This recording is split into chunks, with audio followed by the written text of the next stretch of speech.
여러분의 말 못할 법률 고민 속 시원히 풀어드립니다. 친절한 생활 법률. 오늘도 김남국 변호사 모시고 말씀 나눠보겠습니다. 어서 오세요. 네, 안녕하세요. 아니, 2주 연속으로 오신 거 아닌가요? 아, 네. 네. 임방걸 변호사님 아이가 조금 아프시다고 그러셔서 아, 예. 제가 대타로 나오기로 했습니다. 그렇습니다. 자, 오늘의 사례 한번 만나보실까요? 오늘의 사례입니다. 차 앞문에 흠집이 있어요. 아, 이거 왜 그런 거예요? 주차하다가 제가 실수로 긁은 것 같아요. 아, 이거 수리비 꽤 나오겠는데요? 도장비랑 휴차료 해가지고 한 54만 원 내시면 되겠습니다. 아니, 뭐가 그렇게 비싸요? 전 그렇게 낼 수가 없습니다. 아니, 무슨 소리예요? 좀 이렇게 다 긁어놓고. 아니, 지금 이렇게 조금 긁었는데 그거 가지고 지금 54만 원 달라고요? 이게 말이 되나요? 자, 이렇게 렌터카를 갖고 갔다가 네. 나중에 제대로 확인 안 하고 갔을 때는 자기가 모르는 그런 흠집 같은 것 때문에 엄청난 손해를 보는 경우가 있어요. 이거 어떻게 대응을 해야 됩니까? 네, 일단은 그 손해와 관련된 부분부터 명확하게 알고 가실 필요가 있다고 보이는데요. 네. 이렇게 차량을 본인의 어떤 운전자의 과실로 인해서 차량이 사고가 났다라고 한다면 예. 해당 차량에 대한 수리비를 물어줘야 되는 게 맞고요. 예. 또 거기에 더해서 아니 어떻게 그럴 수 있냐라고 할 수가 있겠지만 영업상 이익도 보상을 해줘야 됩니다. 어허. 이 대략 저희가 이야기할 때 휴차 보상금이라는 이야기를 하는데요. 이야. 이 휴차 보상금이라고 하는 것이 바로 그 차량을 수리하는 기간 동안 이 공장에 맡김으로써 사용하지 못한 얻지 못한 그런 이익에 이득. 대한 보상이거든요. 그래서 그런 부분을 다 보상을 해줘야 됩니다. 그런데 어떤 회사에서는 그런 거 얘기 안 하는 회사도 있던데요? 이제 휴차 보상금 얘기 안 하는 데가 있던데? 이제 설명을 잘 안 해줘서 그러는 것이고요. 실제 예. 렌터카의 계약서의 앞면 또는 뒷면에 작은 글씨로 휴차 보상금과 관련된 내용이 다 나와 있고요. 예. 보통 자차 보험을 듣는 경우에는 이런 어떤 휴차 보상금을 면제해주는 어떤 그런 보험들이 있기 때문에 만약에 그 렌터카의 사장이나 이 주인이 직원이 이야기를 해주지 않는다고 하더라도 예. 휴차 보상금과 관련된 부분은 어떻게 되는지 물어보시는 게 좋습니다. 그래서 만약에 휴차 보상금이 없다라고 얘기하는 곳을 이용해야 더 유리하겠네요. 훨씬 더 유리하죠. 예. 네. 아니, 그런데 이런 것도 얘기하는 경우가 있어요. 보험료가 할증이 생겼다, 당신 때문에. 네. 할증 금액까지 내놔라. 이런 데가 있어요. 그거 줘야 되는 거예요? 그거는 좀 틀린 이야기라고 볼 수가 있는데요. 예. 만약 사고로 인해서 보험료가 정말 직접적으로 올라가게 되었다라고 한다면 예. 그거 역시 손해배상 범위에 포함된다고 볼 수가 있는데 그런데 이 보험 할증률이 올라가는 것이 반드시 사고가 났다라고 해서 올라가는 것이 아니고요. 그렇죠. 예, 그다음에 사고율이 어느 정도까지 이루어져야 되고 그다음에 사고에 있어서 과실 비율도 함께 평가가 되는 것이기 때문에 달란다고 줘야 되는 것은 아니고요. 예. 그리고 또 해당 내용 자체가 이 고객에게 일방적으로 불리한 약관이기 때문에 예. 이것은 약관 규제에 관한 법률에 따라서 무효가 될 여지가 있기 때문에 예. 해당 부분은 지급하지 않는 게 좋을 것 같습니다. 아니, 저는 예전에 한번 밤에 렌터카를 빌렸다가 꼼꼼하게 확인을 못 하잖아요. 밤이니까. 네. 그런데 분명히 어디 긁힌 적도 없고 심지어 누가 옆에 지나간 적도 없다고 생각이 됐는데 반납할 때 10만 원을 더 내라. 여기 긁히지 않았냐. 이런 적이 있었어요. 네. 이런 걸 대비하기 위해서 진짜 그다음부터는 꼼꼼하게 보거든요. 2017년도에 실제 그런 사건이 있었습니다. 예. 이 렌터카 업주가 직원들하고 한 4명이서 공동으로 짜고서 예.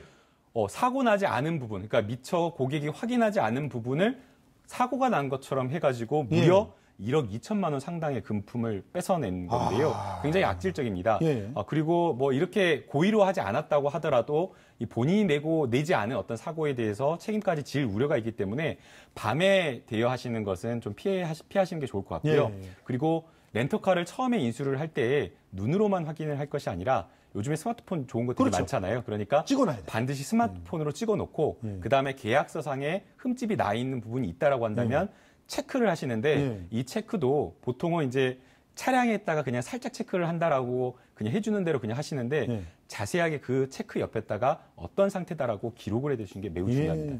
사실 저희 아내가 찍고 기록하는 걸 너무 잘해서 렌터카를 빌 때 항상 아내가 하게끔 저는 좀 덜렁거리다가 그런 덤텅이를 쓴 적이 있어가지고 아니 그런데 요즘에 20대들이 그렇게 이제 렌터카를 많이 쓰잖아요. 네. 초보 운전자들 많고 그러다 보니까 이들이 피해를 당하는 경우가 굉장히 많아졌다고 그러더라고요. 네, 맞습니다. 그래서 한국소비자원이 최근 이제 3년 5개월간의 통계를 좀 내봤습니다. 예. 그래서 유형을 좀 분석을 해보니까 사고 관련 배상, 그러니까 사고가 났는데 과다한 배상을 요구를 하는 경우가 가장 많았고요. 예. 비율이 무려 49.7%, 거의 반 정도가 이런 경우고요. 예, 예. 그다음에 이제 예약 환급금과 대여 요금에 대한 정산을 거부하는 업체가 예. 많아서 이 분쟁과 관련된 부분이 29.2%, 그리고 계약을 이행하지 않은 사례가 15.6%, 예. 나머지 사례도 이렇게 많은 피해 사례가 있었습니다. 예. 그런데 이들이 전부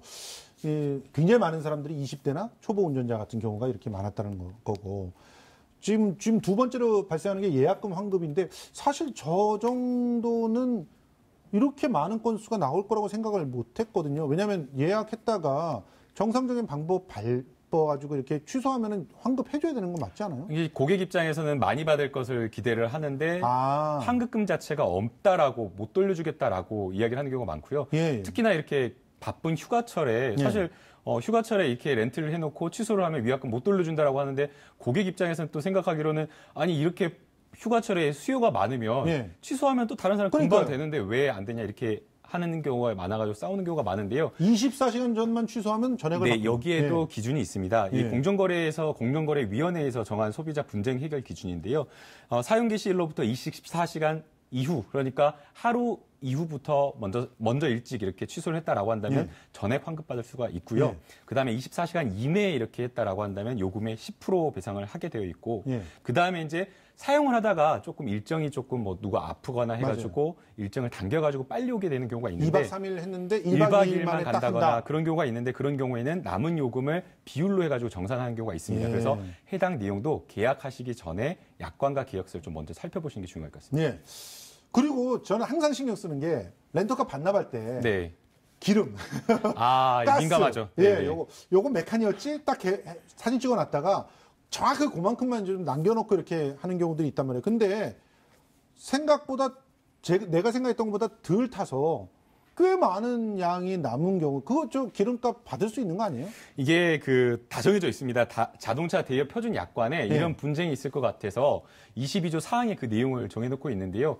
부족한 경우에는 돈으로 정산해서 렌터카 업주에게 줄 수가 있고요. 또 반대로 과다하게 받을 때, 처음에 인수할 때보다 기름을 더 많이 채워서 반납을 했다라고 한다면 그 경우에도 해당 더 넣은 만큼을 돈으로 정산해서 받아갈 수가 있습니다. 다만 이제 참 문제가 있는 게, 이것을 정확하게 측량하고 계산한다라는 게 그게 어려워서, 그러니까요. 사실 아마 이렇게 이야기를 하더라도 실제 돈을 받는 경우가 많지 않을 것으로 보이는데요. 그래서 눈금을 정확하게 보시고 해당 눈금보다 살짝 못 미치게 그렇게 해서 반납을 하면 문제가 없을 것으로 보입니다. 그렇죠. 살짝 못 미치게 그게 어려운 거라서 그런데. 그런데 요즘에 보니까 렌터카에 왜 이렇게 무면허자들의 그 사고가 많고, 또 10대들도 막 렌터카를 막 빌려서 쓰는 경우들이 있어요. 이거 원래 불법인데 어떻게 이게 가능한 거예요? 불법이죠. 이게 최근 5년간 5,500건의 무면허 운전, 10대들이 이렇게 무면허 운전을 했다라고 하는데요. 계속해서 증가하는 추세입니다. 이렇게 증가하는 추세는 렌터카 업주들이 렌터카를 빌려줄 때에 이 운전면허증을 확인하도록 되어 있는데 그 의무를 조금 불성실하게 행한 측면이 있고요. 그다음에 이제 두 번째는 지난 5년간 이제 카 쉐어링 업체가 굉장히 늘어나면서 비대면으로 차를 빌릴 수 있는 그런 방법이 있다고 보니까 학생들의 어떤 그런 부분이 사고가 많이 발생을 하는 것 같습니다. 그런데 이럴 때는 뭐 배상 책임이라든가 이런 거 다 어떻게 되는 거예요? 부모한테 다 돌아가는 건가요? 네, 부모가 아이가 이 배상할 능력이 안 되기 때문에 부모가 아이를 관리 감독하지 못한 그 책임을 물어서 부모한테 손해배상을 청구할 수 있습니다. 그렇군요. 마지막으로 렌터카를 이용할 때 주의할 점 한 줄로 쫙쫙 정리를 좀 해주시죠. 네, 이제 가장 중요한 거는 보험에 가입되어 있는지 여부입니다. 물론 이제 당연히 종합보험에 가입되어 있겠다라고 생각하시는 분들이 있지만, 그럼에도 불구하고 이 종합보험 가입 여부를 확인해야 되고요. 이게 첫 번째. 보험의 보장 범위도 꼼꼼하게 확인하시는 게 중요합니다. 그다음에 이제 두 번째는 인수 시에 차량의 외부에 어떤 스크래치라든가 어떤 사고 흔적이 있는가를 확인하셔야 되고요. 외부만 확인하시는 경우가 있는데 내부의 시트라든가 이런 것도 인테리어도 확인을 하셔야 됩니다.